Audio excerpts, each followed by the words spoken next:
Hello dear students.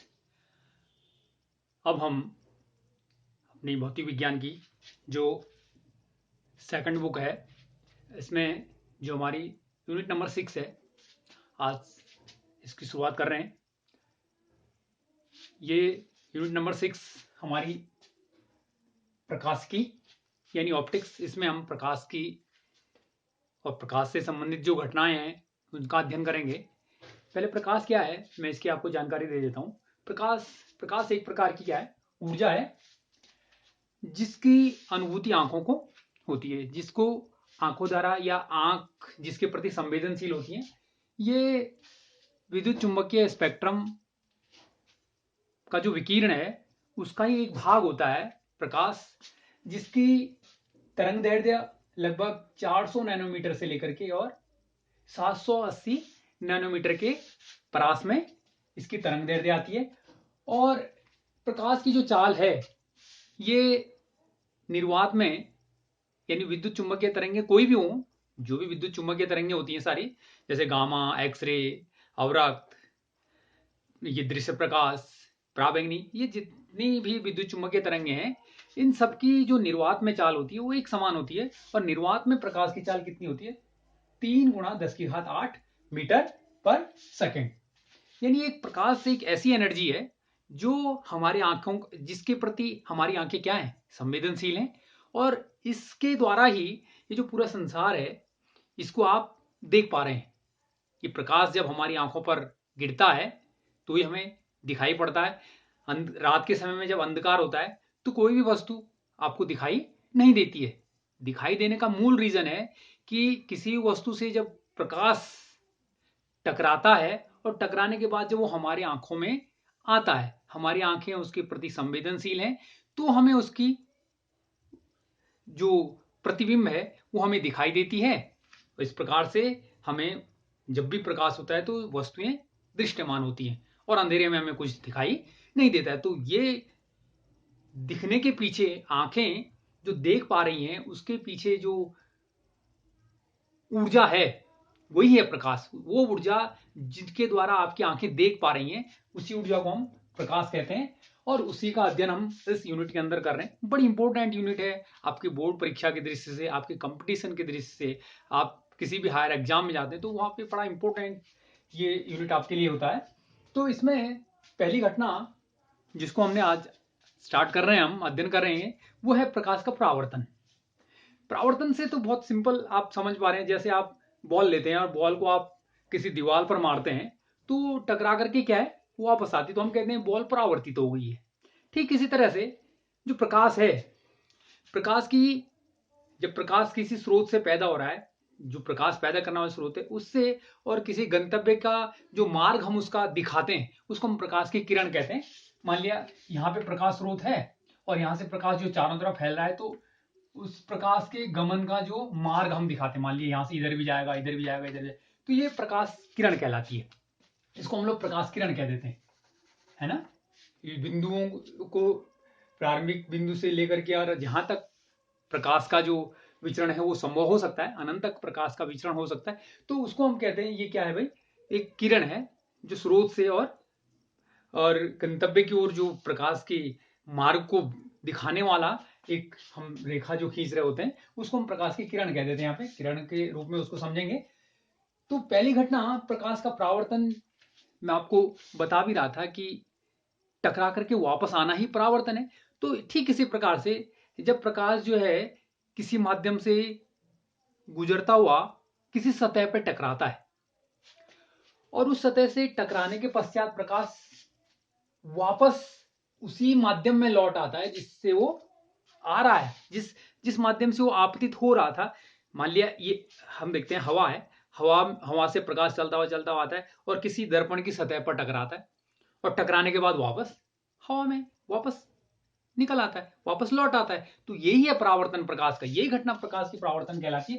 यहाँ पे मैं आपको समझा भी रहा हूं कि जब प्रकाश किसी माध्यम में चलकर किसी सतह पर आपतित होकर उसी माध्यम में वापस लौट जाता है तो हम कहते हैं प्रकाश में इस घटना को परावर्तन, यानी यही घटना प्रकाश की परावर्तन कहलाती है।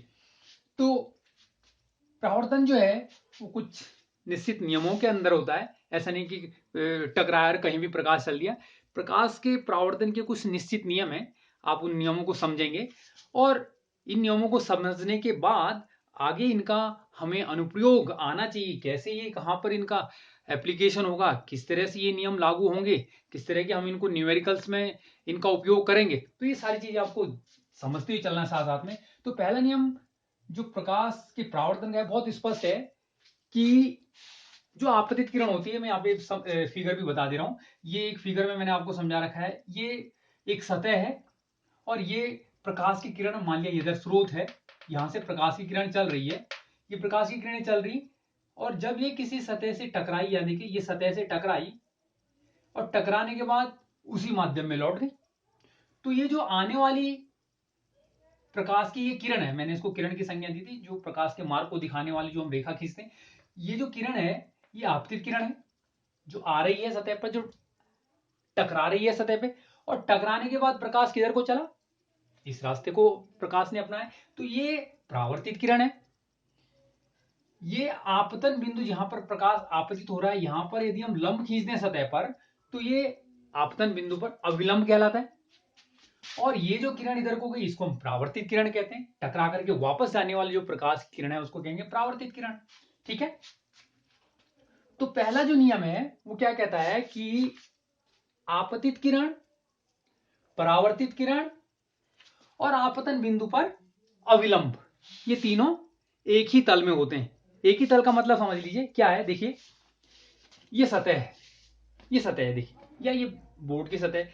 अब प्रकाश की किरण यदि ऐसे आती है, इस सतह में ऐसी आती है, यहां टकराती है, तो टकराने के बाद प्रकाश की किरण ऐसे नहीं निकलेगी, इधर पीछे नहीं निकलेगी, यूं नहीं निकलेगी। कैसे निकलेगी, इसी सतह में आएगी और इसी सतह में परावर्तित। ये जो हमारी जो ये ऊर्ध्वाधर सतह है एक किस्म से, इस सतह पर प्रकाश की किरण यूं आएगी और परावर्तित जब होगी तो इसी सतह में वापस जाएगी। और जो अविलंब, यदि हम इस, ये जो हमारी ये हमारा इंटरफेस होगा, ये सतह होगा जहां पे प्रकाश आपतित हो रहा है, ये नीचे, तो ये प्रकाश ऐसा आएगा, ऐसा परावर्तित होगा, और ये अविलंब भी इसी तल में होता है। कहने का अर्थ ये है कि प्रकाश की किरण यदि इस ब्लैक बोर्ड की सतह में चलती है ऐसे, तो इसी ब्लैक बोर्ड की सतह में क्या होगी, परावर्तित होगी, और अविलंब भी इसी ब्लैक बोर्ड की सतह में, इसी बोर्ड की सतह में होगा। तो पहला नियम स्पष्ट हो गया। दूसरा क्या कहता है, बहुत इंपॉर्टेंट नियम समझ लेना है दोनों को, कि आपतन कोण और परावर्तन कोण ये सदैव बराबर होते हैं निश्चित रूप से।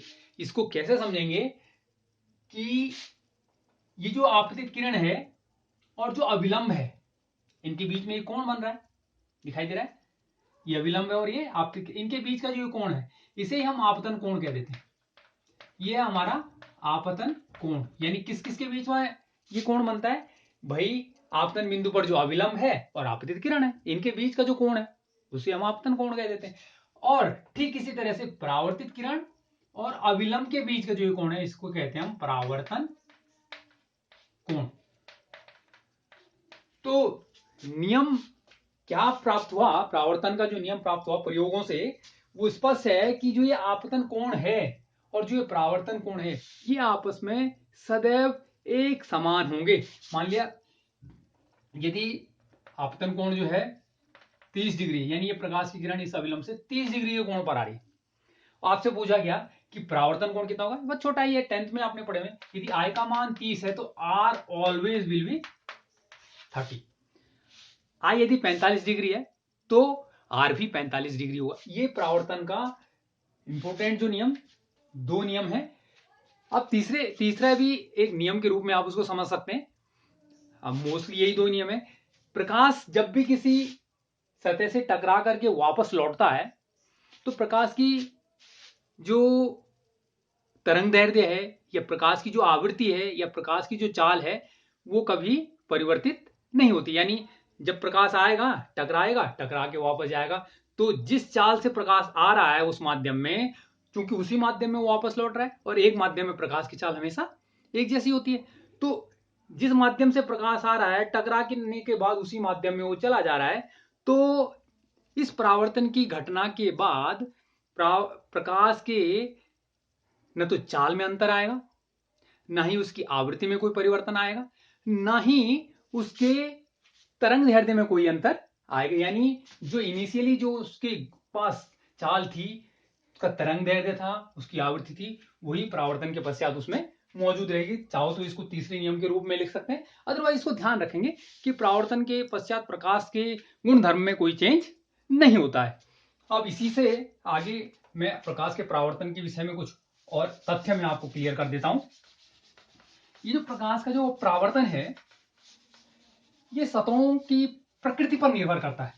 मैं आपको समझा दूं, देखो जब भी कोई सतह है, किसी भी सतह पर प्रकाश जब आपतित हो रहा है तो तीन घटनाएं संभव होती हैं। प्रकाश जब सतह पर आएगा तो या तो क्या होगा भाई, उसका कुछ भाग सतह अवशोषित कर लेगी, या कुछ भाग को ये दूसरे माध्यम में जाने देगी, या कुछ भाग को ये टकरा करके वापस भेज देगी। तो ये विभिन्न प्रकार की घटनाएं हैं। तो वापस कितना प्रकाश निकलेगा, यानी परावर्तित कितना प्रकाश होगा, या अवशोषित कितना होगा, या पारगमित कितना होगा, ये किस बात पे डिपेंड करता है? ये डिपेंड करता है कि वो सतह कैसी है, जिस सतह पे वो टकरा रहा है, जिस सतह पर वो प्रकाश आपतित हो रहा है। संभावनाएं तीन चीजों के होने की है। तीन चीजें प्रकाश के अंदर हो सकती हैं यदि वो किसी सतह पर आपतित हो रहा है। क्या क्या हो सकती हैं भाई? वो कुछ मात्रा में हो सकता है प्रकाश अवशोषित कर लिया जाए, कुछ मात्रा में हो सकता है प्रकाश को वो पारगमित होने दिया जाए उस सतह के द्वारा, या हो सकता है टकरा करके वो उसको वापस उसी माध्यम में लौटा दे। तो ये तीनों चीजें उसमें संभावित हो सकती हैं, और ये डिपेंड करता है कि वो सतह, उसके गुणधर्म कैसे हैं, कितना प्रकाश वो वापस भेजेगा, कितना वो प्रकाश का परावर्तन करेगा, ये उस बात पर डिपेंड करता है। जैसे दर्पण है, दर्पण के ऊपर जब प्रकाश की किरण आती है तो हमें बहुत चमकीला दिखाई दे, इसका मतलब मैक्सिमम प्रकाश जो है वो वापस टकरा करके उससे लौटता है। ठीक है, पारगामी तो नहीं होने देता है क्योंकि उसमें सतह जो है वो पॉलिश होती है, और कुछ मात्रा में हो सकता है प्रकाश को वो अवशोषित भी कर सकता है। वो डिपेंड करता है वो सतह कैसी है। अब यहां से देखेंगे, यहां पे दो भागों में प्रकाश के परावर्तन को समझा जा सकता है। प्रकाश का जो परावर्तन है दो प्रकार से हो सकता है। जैसे हम पहले कह सकते हैं नियमित परावर्तन, नियमित परावर्तन, नियमित परावर्तन यानी सतह, यदि कोई समतल सतह है, जैसे कोई दर्पण समझ लीजिए, समतल सतह है और इस पर प्रकाश की किरण आपतित हुई, एक दिशा से आई, और आपतन कोण I पर आई और परावर्तन कोण R पर क्या हो गई, परावर्तित हो गई। यानी यदि आप यहां से प्रकाश को देखेंगे, यहां से देखेंगे, यहां से देखेंगे, तो इस सतह से निकलने वाला जो प्रकाश है वो कहीं से आपको यदि चमकीला दिखाई देता है तो कहीं से आपको चमकीला वो नहीं दिखाई देगा, क्योंकि इसका निश्चित एक दिशा है। इस दिशा से यदि आ रहा है तो इस दिशा में ये फिक्स होगा। यदि आप यहां से देखेंगे तो ये सतह आपको चमकीली दिखाई देगी। आप इधर से देख रहे होंगे, इधर से देख रहे होंगे, क्योंकि जो प्रकाश की किरण तो टकरा करके इस दिशा में, तो इधर से आपको चमकीला दिखाई देगा। यानी इसका एक नियमित इसका एंगल है, इस एंगल पर आएगा और इस एंगल पर ये परावर्तित हो जाएगा। इस तरह की घटना कब होती है? जब सतह कैसी है, ये डिपेंड करता है सतह पर। सतह कैसी है? जब समतल सतह है, प्लेन सतह है, उस पर प्रकाश का जो परावर्तन होता है वो नियमित परावर्तन होता है। दूसरा हो सकता है विसरित परावर्तन, जो कि सामान्यतया हमारी पृथ्वी की सतह पर होता है। विसरित परावर्तन ये कैसा है? देखो, रेगुलर रिफ्लेक्शन देख लीजिए, ये रेगुलर नियमित परावर्तन। दूसरा है विसरित डिफ्यूज रिफ्लेक्शन। कैसा होता है? अब देखो सतह कैसी है भाई, सतह है ऐसी खुरदुरी सतह, हमारी अर्थ की सतह, हमारे सामान्यतः जो पृथ्वी है उसकी सतह को हम इस तरह की सतह मान सकते हैं। ये कहीं से एक समतल नहीं है, कहीं ऊबड़ खाबड़ जिगजैग है। तो इसके ऊपर जब प्रकाश की किरणें गिरती हैं तो परावर्तन चाहे नियमित हो या विसरित हो, वो किसी भी तरह का परावर्तन हो, वो पालन किसका करेगा? केवल परावर्तन के नियमों का ही पालन करेगा। लेकिन अंतर किस बात में आ जाता है? सतह यदि ऊबड़ खाबड़ है, जिगजैग है, इस तरह की खुरदुरी सतह है, तो इसमें प्रकाश की जो किरणें आपतित होती हैं तो परावर्तन के पश्चात क्या होती हैं? हमें सभी दिशाओं में फैलती हुई दिखाई देती है। क्यों? क्योंकि सतह की जिगजैग पर वो डिपेंड कर रहा है, सतह के खुरदुरेपन पर डिपेंड कर रहा है। मान लिया प्रकाश की किरण ऐसी आई, बच्चों देखो ऐसी आई, इस सतह पे टकराई, ऐसे निकल गई, ये आपतित किरण होगी। यहां पे आई, ऐसे निकल गई, दिखाई दे रहा है आपको? यहां पे आई, ऐसे निकल गई। तो प्रकाश का किसी सतह, किसी खुरदुरी सतह से टकरा करके विभिन्न दिशाओं में जो है फैल जाना ही हमारा किस तरह का परावर्तन हो जाएगा, विसरित परावर्तन हो जाएगा। यानी कोई भी जो खुरदुरी सतह पे वहां पे प्रकाश की परावर्तन की जो घटना होगी वो इस कैटेगरी में आएगी, विस्तृत परावर्तन की कैटेगरी में। यानी आप देखते हैं पृथ्वी पर ऐसा नहीं है कि एक ही साइड आपको उजाला दिखाई देगा। जब प्रकाश की किरणें आती हैं, खुरदुरी सतह पर गिरती हैं, तो सभी दिशाओं में फैल जाती है, इसलिए हमें चारों तरफ जो है दृश्यमान दिखाई देता है, चारों तरफ जो है हमें उजाला दिखाई देता है। अब एक छोटे मोटे क्वेश्चन में समझाऊं जरा आपको। एक और इंपॉर्टेंट बात मैं बता दूं, प्रकाश की किरण जब भी किसी सतह के ऊपर अभिलंबवत आके गिरेगी, यानी लंबवत वो प्रकाश की किरण आपतित होती है। ध्यान से देखो जरा, ये हमारी सतह है, बड़ी इंपॉर्टेंट बात समझा रहा हूं आपको। ये अविलंब मान लिया, ये अविलंब है। अब मान लिया प्रकाश की किरण ऐसे आ रही है बच्चों, देखो ऐसे आ रही है, ये आपतन बिंदु है। हमने कहा यहां पे अविलंब खींचो, तो अविलंब भी यही होगा, अब अविलंब भी ऐसा ही होगा। अब मुझे आप ये बताइए, यहां पे परावर्तन कोण आपसे पूछा जाए या आपतन कोण पूछा जाए तो कितना होगा, इसको उस पर समझिए। हमें जो हमारा आपतन कोण है या हमारा जो परावर्तन कोण है, ये किस किस के बीच का कोण होता है? ये होता है बच्चों अविलंब तथा आपतित किरण के बीच जो कोण बनता है आपतन कोण, और अविलंब तथा परावर्तित किरण के बीच जो कोण बनता है वो परावर्तित कोण, परावर्तन कोण। अब यहां आपको पूछा जाए कि प्रकाश की किरण ऐसी लंबवत आके गिर रही, सीधी सीधी आके, यानी प्रकाश की किरण का यदि कोण पूछा जाए तो सतह से कितना बन रहा है, देखो चाहिए इधर से होना चाहिए, 90 डिग्री का कोण बन रहा है। प्रकाश की किरण का सतह से 90, देखो ध्यान से देखना, ये सतह है और ये प्रकाश की किरण आई ऐसे ऐसे ऐसे, ये देखो, तो अभी इसका कोण कितना बन रहा है, ये 90 अंश का। प्रकाश की किरण का 90 अंश कोण भले ही है, लेकिन यदि आपसे पूछा जाए कि आपतन कोण कितना है या परावर्तन कोण कितना है, तो आपके मन में वो जो नियम है परावर्तन की वो आपके दिमाग में आना चाहिए, क्योंकि उसमें स्पष्ट लिखा गया है कि आपतन कोण जो है वो अविलंब और किसके बीच का कोण होता है बच्चों, आपतित किरण का। तो ध्यान से देखेंगे, हमने यहाँ पे आपतित किरण खींची और अविलंब भी यही है, अविलंब भी यही है, क्योंकि अविलंब तो सतह पे लंबवत ही होता है।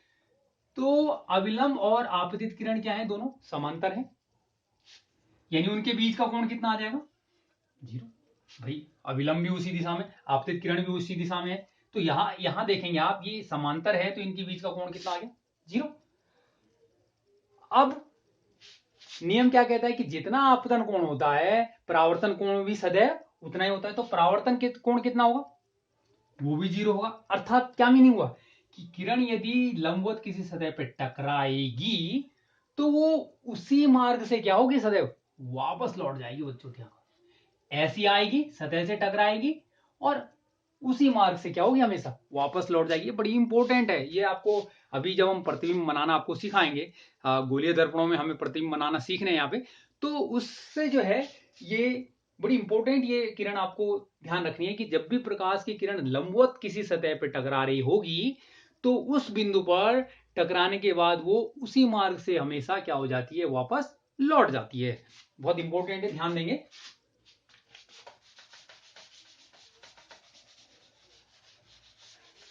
अब परावर्तक सतहें, हम मान लिया दर्पण लेते हैं, परावर्तक सतह कैसे हो सकती, एक सब बहुत सिंपल जो आपके घरों में है, मान लिया कोई समतल दर्पण है, ये समतल दर्पण होता है, ठीक है, यह समतल दर्पण जिसमें आप अपने घरों में अपने चेहरा देखते हैं, अपने बाल संवारते हैं, वो समतल दर्पण होता है, ठीक है ना। तो इस समतल दर्पण में प्रकाश जब आपतित होता है तो ये समतल दर्पण क्या कहलाता है, ये हमारे लिए परावर्तक सतह कहलाता है। यहाँ पे परावर्तक सतह तक, यहाँ पे ये समतल दर्पण हमारा परावर्तक सतह होगा। अब मान लिया हम इसके सामने खड़े, देखो हम इसके सामने खड़े, तो हमें इस दर्पण में प्रकाश के परावर्तन की घटना की वजह से इसकी एक प्रतिलिपि दिखाई देती है, ठीक ऐसा ही एक रूप इसमें दिखाई देता है दर्पण के अंदर, उसे हम लोग कहते हैं प्रतिबिंब। बहुत इंपॉर्टेंट है, समझेंगे इसको, मैं अभी समझा रहा हूं इसको डिटेल से। वो होता है प्रतिबिंब, यानी ये तो बिंब है, वस्तु है, बिंब बिंब है, और इसकी जो प्रतिरूप इस दर्पण के द्वारा तैयार किया जाता है, यानी परावर्तन के पश्चात इसका जो प्रतिरूप तैयार होता है इस दर्पण के द्वारा, वो क्या कहलाएगा? इसका प्रतिबिंब कहलाएगा। कैसे बनता है प्रतिबिंब, मैं समझा देता हूं। यहां पे ध्यान से देखेंगे, मान लिया ये प्रकाश की किरण है, ये सर है, यहां से प्रकाश की किरणें सभी दिशाओं में निकलेंगी फिलहाल। तो हमारी प्रकाश की किरण एक तो ये गई, ध्यान से देखेंगे, एक ये गई, तो ये यहां से निकलेगी तो लंबवत गिर रही है तो यहीं से वापस आएगी। एक प्रकाश की किरण गई ये, ठीक है, ये यहां से परावर्तित होगी, ये लंब खींचेंगे, ये कैसी गिरेगी? ऐसे निकलेगी, ठीक है, ध्यान से समझना। ये परावर्तित होगी तो जितना कोण आपतन कोण है उतना ही परावर्तन कोण है, ये यहां से परावर्तन होगी, ऐसे निकलेगी। तो अब ये जो शीर्ष है, ये सिर है इस व्यक्ति का, इसका प्रतिबिंब कहां पर बनेगा? क्योंकि प्रकाश की किरणें तो वास्तव में टकराई और वापस चली गई, तो आगे तो कहीं नहीं मिल रही है। देखो ये ऐसे जा रही है, ये ऐसे जा रही है, वापस कहीं मिलेंगी? आगे कहीं नहीं। तो ऐसा लग रहा है ये कहीं ना कहीं पीछे से मिल करके, पीछे से किसी बिंदु से आ रही है। इसको आगे पीछे बढ़ा दीजिए आप, इसको भी पीछे बढ़ा दीजिए, जहां पर ये मिलेंगी, यानी ये सिर यहां पर है। इसी तरह से प्रत्येक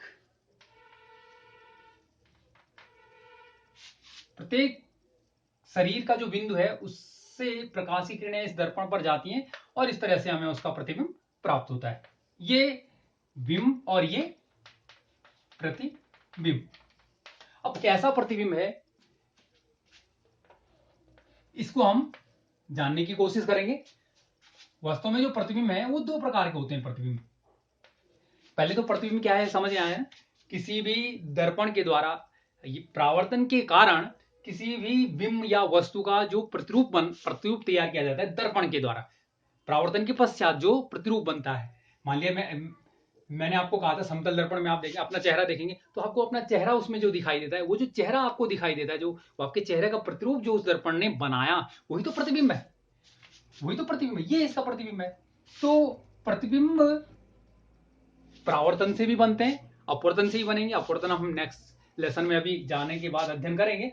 अपवर्तन के कारण भी प्रतिबिंब बनते हैं, परावर्तन के कारण भी प्रतिबिंब बनते हैं।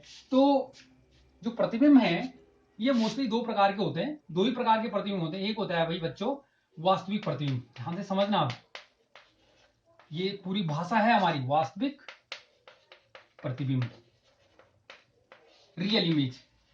रियल क्या है? रियल इमेज जब परावर्तन या अपवर्तन के बाद प्रकाश की किरणें, ठीक है, किसी बिंदु पर वास्तविक रूप से मिलती हैं, वास्तविक रूप से मिलती हैं, तो वह बिंदु जो है क्या कहलाएगा बच्चों? वास्तविक प्रतिबिंब कहलाएगा। ध्यान से देखना, जैसे ये व्यक्ति खड़ा था, इसका शीर्ष का मैंने प्रतिबिंब इसमें बनाया, तो बताओ ये वास्तविक होगा या दूसरे प्रकार का? मैं बताता हूं, दूसरे प्रकार का है आभासी, आभासी प्रतिबिंब। आप खुद बता देंगे ये वर्चुअल होगा, वर्चुअल इमेज। देखो वास्तविक क्या है? वास्तविक का मतलब परावर्तन या अपवर्तन के पश्चात किरणें किसी बिंदु पर जाकर के मिलनी चाहिए। जैसे अभी प्रकाश इस दर्पण पर कहां से गया था? इस वस्तु से। प्रकाश पहले आया था, इस वस्तु से टकराया था और टकराने के बाद इस दर्पण पे गिरा। तो इसका जो प्रकाश इस पर टकराने के बाद इस दर्पण पर गिरा, तो उसका परावर्तन के पश्चात क्या हुआ? तो परावर्तन के पश्चात यदि वो किसी बिंदु पर जाकर के वास्तव में मिलता है, तो इसकी जो प्रतिबिंब हमको प्राप्त होगी वो वास्तविक होगी। जैसे यहां पर अभी आप बताएंगे खुद।